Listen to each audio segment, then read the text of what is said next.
CEST, une journée qui s'annonce gigantesque à Londres ce lundi 19 septembre, alors que la plupart des pays du monde enverront un représentant dans la capitale britannique pour les obsèques de la reine Elisabeth II. La famille royale au grand complet sera réunie derrière le nouveau roi Charles III et sa femme, la reine consort Camilla, le temps de différentes cérémonies. À partir de midi heure française, 11h, heure locale, une procession débutera en effet sur les bords de la Tamise pour transporter le cercueil de la reine Elisabeth de Westminster Hall, où il est actuellement présenté au public, à Westminster Abbey, pour une grande cérémonie religieuse. Dans l'assistance, Emmanuel Macron, Joe Biden ou encore toutes les têtes couronnées européennes qui devraient être nombreuses à faire le déplacement. Nouveau prince de Galles, le prince William devrait être présent avec sa femme Kate et, peut-être, ses deux aînés, George et Charlotte, 9 et 7 ans, de plus en plus habitués à ce genre de cérémonie officielle.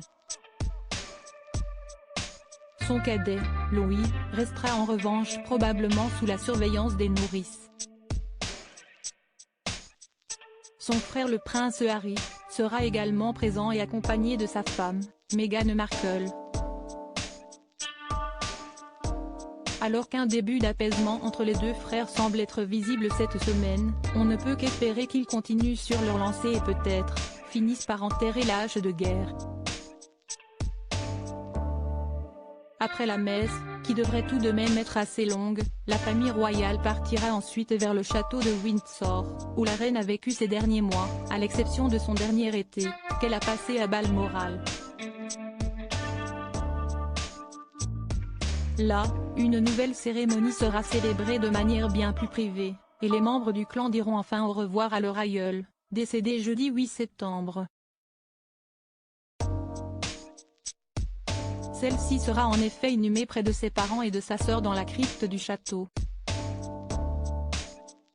Le cercueil de son époux, le prince Philippe, décédé en avril 2021 à 99 ans, la rejoindra bientôt, pour qu'enfin la souveraine retrouve celui qu'elle a toujours considéré comme son roc. La fin d'une très longue semaine, qui a vu le cercueil traverser l'Écosse, puis Édimbourg avant d'être transféré à Londres où des centaines de milliers de Britanniques se seront précipités pour la voir une dernière fois. Ensuite, la vie devrait reprendre son cours. Resté au Royaume-Uni depuis l'annonce du décès de sa grand-mère, le prince Harry devrait notamment regagner au plus vite les États-Unis où l'attendent ses deux enfants, Archie, 3 ans et Lilibet, 1 an.